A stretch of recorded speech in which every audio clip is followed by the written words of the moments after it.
Imagine walking into a commercial bank tomorrow, Right. like just your standard local bank, Mm. and you ask the loan officer for, I don't know, a multi-million-dollar business loan. Right. Good luck with that. Right, exactly. But imagine they sit you down, they slide a piece of paper across the desk, and they offer you an interest rate of 0.07%. Wow. Yeah. For a Unbelievable. Western business, that is an absolute fantasy. I mean, you'd be checking the ceiling for hidden cameras. You would. You'd think it was a scam. Exactly. But the crazy thing is, for certain state-backed companies operating globally right now, that is literally just a Tuesday. It's just standard operating procedure for them. Yeah. And that brings us to what we're talking about today. Welcome to today's deep dive, where we are looking at the actual mechanics of how global powers are, engineering their strategic dominance in a world that is completely shifting under our feet. Yeah, and we are dissecting two very, very different approaches to state power today. They are. So we have this incredibly granular U.S. assessment that details China's massive industrial subsidy machine. Which is just wild to read. It really is. And then on the other side of the spectrum entirely, we have a May 2026 analysis detailing Germany's historic, sweeping new military strategy. Yeah, two very different things. Right, but both of these documents basically point to the exact same reality, which is that relying on the old global systems, the so-called invisible hand of the free market, Right. that's just no longer enough to guarantee a nation's security or its prosperity, honestly. So today we are unpacking these highly detailed blueprints. And just a quick note up front to you, the listener, before we really get into That's it. good to clarify. Yeah, because our goal today isn't to pick geopolitical sides or endorse the strategies that are laid out in these assessments. Right, not at all. We are simply acting as your guides. We're just decoding the machinery described in these sources Yeah. impartially, so you can see exactly how these modern state fortresses are basically being built in real time. Yeah, and I like that analogy. It's exactly what they are. Fortresses, right? Yeah. And when you look under the hood of China's economy, which, by the way, U.S., European, and Canadian trade investigators have done in staggering detail in this report, you see a highly engineered machine. Highly engineered is almost an understatement. Exactly. And the foundation of this whole machine goes back to a guiding opinion issued in 2006. Oh, wow. So almost 20 years ago now. Yeah, by China's State Council and their State-Owned Assets Commission, which is known as SASAC.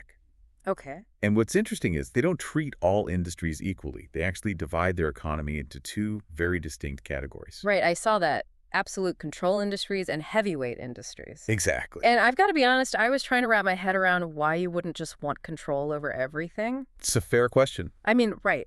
If you're a state trying to manage a massive economy, why draw this, line in the sand between absolute and heavyweight? It kind of implies there are areas where they are intentionally loosening the reins a bit. They are. Yeah. And it really comes down to resource allocation and strategic vulnerability. Okay, how so? Well, the absolute control industries, those are basically the nervous system and the arteries of the entire nation. So we're talking about, infrastructure. Yeah, the core stuff. We are talking about armaments, power generation, oil and petrochemicals, telecommunications, coal, civil aviation, and shipping. Basically everything that keeps the lights on and the country moving. Exactly. The state demands total dominance here. Okay. Because you cannot run a modern sovereign nation if a foreign entity or even just some rogue private billionaire could just turn off your power grid. Oh, right. Or disrupt your telecom networks. Exactly, or halt your shipping lines. So Yep. national security completely overrides any concept of profit in these sectors. Okay, that makes sense. So they totally lock down the infrastructure. But then you have the heavyweight industries. Right. And the sources list sectors like machinery, automobiles, information technology, construction, and metals, like iron and steel. Yeah, big manufacturing sectors. Right. And it seems like the state still wants a massive say in these, obviously, but they tolerate private ownership. They do. It's almost like, a parent saying to their kid, I'll pay your entire college tuition, but only if you major in engineering or medicine. That is a perfect analogy. Right. Like That- they are guiding the market, but they aren't outright owning every single factory. Exactly. Hmm. The heavyweight sectors, those are really the engines for domestic employment and international export power. Because they have to employ all those people. Right. And if the state tried to micromanage every single auto parts manufacturer or software developer, the innovation would just stagnate. It would get bogged down in bureaucracy. Exactly. So by tolerating private ownership, but keeping this really heavy state influence, Through what, like funding? through funding, regulatory favor, Huh? or even just having party committees within the companies themselves. They ensure these sectors remain fiercely competitive globally, while still ultimately serving the nation's broader geopolitical goals. Ah. So it's not about raw corporate profit in the traditional sense, Yeah. it's about raising the nation's international profile and just capturing that global market share. Which brings us to the actual mechanics of how they do that, how they actually secure that market share. Because you can't just, point at a domestic automaker and say, boom, you are a global leader now. Right, you can't just mandate it. You have to back it up financially. You really do. And looking at these US and European trade investigations, the financial toolkit they've built to do this is just staggering. It really is. Like nearly 39% of the programs investigated by the US Department of Commerce were tax subsidies. Wow. Yeah, and that was followed by direct grants at 25%. Boy. So they are just pouring money into these targeted sectors. And the mechanism of these subsidies, that's what makes them so ruthlessly effective. They artificially lower the cost of doing business to a level that, frankly, foreign competitors simply cannot match. Right. For instance, the investigations detail this one program. It's known as two free, three half. Yes, that's the one that really stood out to me. It's wild, right? It's completely wild because it's not even aimed primarily at domestic Chinese companies. It's designed specifically to lure FIEs, which are foreign invested enterprises. Exactly. So if you are a foreign company and you set up shop in one of these targeted heavyweight sectors in China, you get 2 years of paying absolutely zero income tax. Which is just a massive incentive. Massive. Yeah. And then it's followed by 3 years of paying exactly half the normal rate. Yeah. I mean, I was thinking about it, and it's literally like offering the star players on a rival sports team this massive signing bonus to come practice in your gym entirely so you can just, learn their playbook. That is exactly what they are doing, because that playbook is what they are after. The tech transfer. Right. For decades, China was known as the workshop of the world. Right. They were just assembling products using technology that was developed in the West. Cheap labor, basically. Exactly. But that is no longer the goal. By offering these completely irresistible tax holidays to these FIEs, they successfully shift the actual research, development, and the major capital investments From places like Silicon Valley? from Silicon Valley or Stuttgart or Tokyo directly into China. Oh, man. The long-term objective is technology transfer. The state is more than willing to sacrifice a little short-term tax revenue to just absorb that technological know-how. Right. It accelerates their own path to becoming a self-sufficient innovation powerhouse. Exactly. But I'm stuck on how this plays out with physical materials, too, because the assessment details how they provide incredibly cheap inputs, right? Specifically things like hot-rolled steel. Yeah, the steel subsidies are massive. The investigation showed this cheap steel gave Chinese producers such an insane advantage that the U.S. applied average countervailing duty rates of 26%. Right. And Canada went all the way up to 113%. Which is astronomical. It is. But honestly, I've heard the term countervailing duties thrown around on the news, but it always sounds like this dense trade jargon. How does that actually work mechanically? Okay, so a countervailing duty is essentially an equalization tax. An equalization tax. Okay. Yeah. So if a Chinese manufacturer buys steel that is heavily subsidized by the state, let's say they pay, half of what it actually costs to realistically produce it. Because the state just ate the rest of the cost. Exactly.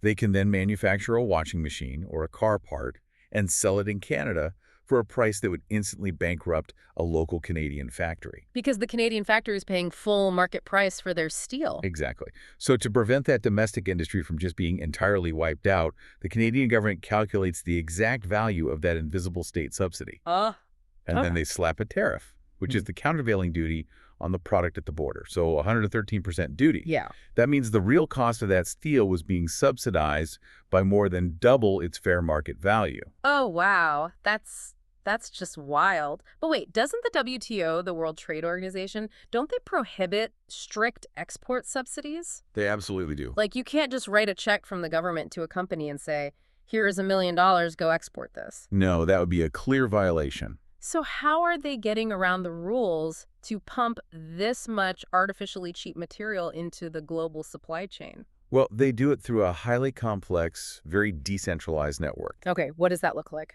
So instead of a direct federal export check, which is illegal, A municipal government might provide the company with free land for their factory. Free land. Okay. Or a state-owned bank might provide loans that realistically never actually need to be paid back. The 0.07% interest rate. Exactly. Or, like you mentioned, state-owned energy companies provide heavily subsidized power and raw materials. So it's death by 1,000 cuts for the competition. Exactly. By the time that final product is actually exported, it is artificially cheap. But tracing that specific cost advantage back to one specific illegal export subsidy. Good luck. Right. It's like trying to untangle a bowl of spaghetti. It just completely bypasses the traditional enforcement mechanisms of the WTO. Let's ground this in reality for a second by looking at some actual corporate balance sheets from the report. Because the U.S. assessment provides some wild case studies of companies operating in those absolute control sectors. Yeah, these case studies are really eye-opening. Let's talk about that 0.07% interest rate I mentioned at the start of the deep dive. That was a company called Avichina, right? Operating in the armaments and aviation sector. Yes. And Avichina's 2007 annual report is literally a perfect window into this entire system. What did they disclose? They actually disclosed receiving a 150 million RMB grant, which is roughly 20 million US dollars, simply to purchase equipment. Just a grant, not a loan. Right, just free money. And then the loans they did receive from non-bank entities carried that 0.07% interest rate. Which is basically zero. In the financial world, that is basically free leverage. It costs them virtually nothing to borrow massive amounts of capital. And furthermore, they operate on land provided completely free of charge by their state-owned parent company. Think about a Western aviation company trying to compete with that. They can't. They really can't. A Western company has to buy land at fair market value. They have to finance their equipment at, 5 or 6% interest. Yeah. And they have to show a quarterly profit to their shareholders. Yeah. Avichina just doesn't have any of those pressures. None of them. And then you look at a company like CACIL, which is an aerospace and tech firm. They had 176 million Hong Kong dollars, so around 22 million USD in debt, completely forgiven by the Bank of China. Just wiped clean off the ledger. Just wiped out. And the mechanism of that debt forgiveness is really critical to understand here. How so? Well, the Bank of China, because it is state-controlled, they just simply absorb the loss. Right. In a normal market economy, if a company defaults on $22 million of debt, they face restructuring or bankruptcy, or their equity gets heavily diluted to raise the capital to survive. People lose their jobs. The stock tanks. Exactly. But for CACIL, the state bank essentially injected $22 million of equity into the company overnight without asking for a single share in return. It completely insulates the company from the consequences of risk. Or just poor market performance. They can't fail. It's happening in the energy sector, too, according to the report. Huaning Power International, or HPI. Yes, HPI. They received 876 million RMB, which is well over $100 million in benefits, just by being taxed at a reduced 15% rate. Right. Along with heavy tax credits specifically for buying domestic equipment over imports. And then you have PetroChina. PetroChina is a massive example. They are running 71 overseas projects in 26 different countries, just trying to secure global raw materials. Yep. And the assessment estimates they are relying on domestic subsidies valued at 4.9 billion US dollars. It's an unbelievable amount of money. It really is. And it fundamentally breaks my understanding of a quote-unquote business. In what way? Like, are these even companies in the traditional sense anymore? Or are they just state-funded geopolitical instruments that happen to sell products? I mean, they blur the line entirely. When a U.S. or European firm enters the global market now, they aren't just competing against the Chinese company. They are competing against the Chinese treasury. Oh, that's a chilling way to put it. It's the truth. PetroChina can bid for oil rights in Africa or South America, and they can intentionally outbid Western oil majors, even if it means taking a massive loss on the actual project. Because they have a $4.9 billion cushion waiting for them at home. Exactly. They don't need that specific African oil project to be economically profitable, as long as the state decides that securing that oil supply is vital to national security. So the normal rules of supply, demand, and profitability, they just evaporate. They don't apply. Well, when one nation buys up global resources and secures them with endless state capital like that, it completely shifts the gravity of the planet. It forces everyone else to react. Exactly. Other nations suddenly realize they are incredibly exposed. If the market isn't actually free, and these supply lines are dominated by state-backed giants, how do you protect your own economy? You have to build your own fortress. which perfectly explains why a historically pacifist country just announced a massive, out-of-nowhere rearmament. Yeah, this pivot is fascinating. It really is. So we are pivoting to our second source today. This is a May 2026 op-ed detailing Germany's sudden military awakening. Right. So the op-ed from the Daily Seba outlines a monumental shift in European geopolitics. Monument. Germany has introduced its first comprehensive military strategy since 1955. 1955. Yeah. It's titled Verantwortung für Europa, Yeah. which translates to Responsibility for Europe. Okay. And the stated objective of this document is to build the Bundeswehr, which are the German armed forces, Yeah. into the absolute most powerful conventional army in Europe by the late 2030s. See, to really appreciate the scale of this, you have to look at modern German history. You do. Since World War II, Germany has been deeply, purposefully hesitant to project military power. For obvious historical reasons. Exactly. They have leaned entirely on the U.S. security umbrella. I mean, for years, there were reports of the Bundeswehr being so underfunded that they were literally using painted broomsticks instead of machine guns during NATO training exercises. Yeah, the broomstick incident was a real low point for their readiness. So going from broomsticks to the most powerful conventional army in Europe is a tectonic shift. It's like the quiet roommate who has relied on the neighborhood watch for decades, suddenly buying a high-tech security system and taking martial arts classes. Right, because they realized the neighborhood dynamics have changed. What actually broke the dam here? Well, the author of the op-ed, Wisny Korkmaz, identifies a dual catalyst for this. Okay, dual catalyst. The obvious immediate catalyst is the reality of a hostile Russia on Europe's eastern flank. The invasion of Ukraine completely shattered the illusion that economic interdependence, specifically buying cheap Russian gas, would somehow prevent a land war in Europe. Right. That theory went up in smoke. But the second, more structural catalyst is U.S. burden shifting. Burden shifting, meaning the U.S. saying, you deal with it. Exactly. Right. The Trump administration made it explicitly clear that the U.S. was pulling back troops from Germany. And crucially, refusing to deploy Tomahawk missiles with deep strike capabilities there. But Tomahawk detail is huge. It is. If the U.S. isn't providing the long-range deterrent the ability to strike strategic targets deep behind enemy lines, it leaves a massive vulnerability over the entire European continent. Huge gap in their defense. The U.S. essentially told Europe, hey, we are pivoting to Asia. You need to handle your own backyard. Which forces Germany's hand. I mean, France has nuclear weapons, but Germany is the industrial and economic engine of Europe. Right. If a massive conventional deterrence force is going to be built quickly, Germany is practically the only nation with the industrial capacity to finance and manufacture it. That makes sense. But this raises the ultimate question in the op-ed.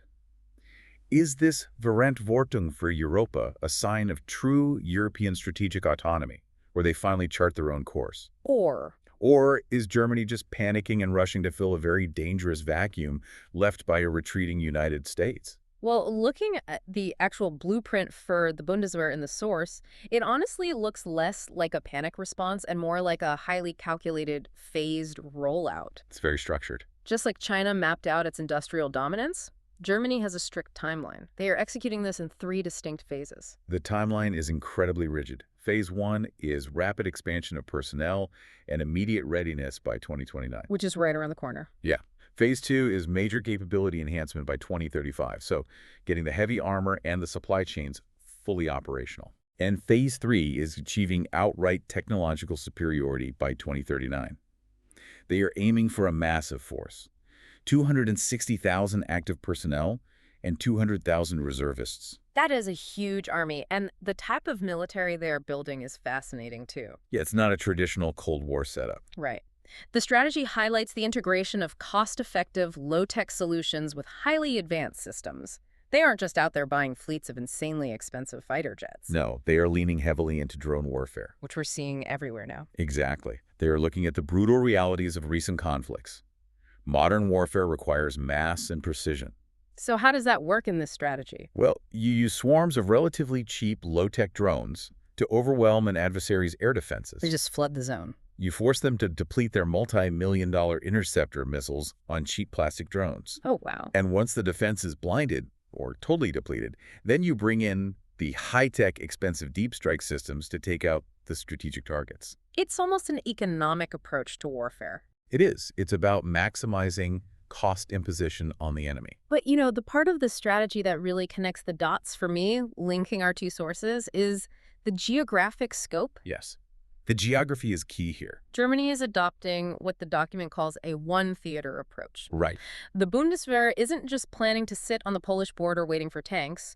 They're explicitly preparing to operate in North and West Africa, the Middle East, and the Indo-Pacific. Specifically to ensure freedom of navigation. Exactly. That is the crucial link between our two sources today, because Germany is fundamentally an export nation. Right, they sell cars, machinery. Its entire economy relies on importing raw materials, manufacturing high-end goods, and exporting them across the globe.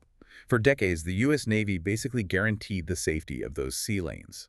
And now, looking at China's absolute control strategy, which, as we discussed, explicitly targets dominance in global shipping, overseas oil in Africa, and maritime logistics, Germany realizes they have a massive vulnerability. They absolutely do. Because economic strength and technological prowess, those are no longer enough to protect a nation's interests. Not anymore. When you are competing for resources against state-backed entities that have virtually unlimited capital and actual physical control over strategic ports worldwide, You need something more. you need the hard power to back up your commercial fleet. Germany realized that to protect its economic fortress globally, it requires a military capable of projecting power into the Indo-Pacific and Africa. So it all comes full circle. It is a return to classical geopolitics. It's a continental power realizing it must guarantee its own maritime access in a world where those sea lanes are increasingly contested. So bringing this all back to you, the listener, why does a Chinese tax code from 2006 or a German troop projection for 2039 actually matter to your daily life? It's a good question. Because these blueprints dictate the cost of everything around you. The era of this hands-off, frictionless globalization, it's closing. The electronics you buy, the energy you consume, they are increasingly engineered by foreign tax breaks, cheap steel, and massive debt forgiveness. Yeah. And to secure those supply chains, nations are arming themselves at a scale we literally haven't seen in generations. The invisible hand of the market is being entirely replaced by the very visible, very heavy hand of the state. Well said. Yeah. Because the decisions being made right now in the boardrooms of state-owned banks in Beijing and the defense ministries in Berlin, they are actively re-engineering the global order. It's happening right now. They are setting the economic and security realities that are going to define the next 30 years of our lives. Which leaves us with a final thought to mull over. If global dominance in the 21st century requires either massive state-funded industrial subsidies that entirely distort pricing or massive state-directed military rearmament to protect trade routes, is the era of the truly free market officially dead? Or has it just evolved into a managed high-stakes game of chess played exclusively by state-backed giants? Something to really think about. Keep an eye on the fortresses they're building because they're going to shape the horizon for all of us.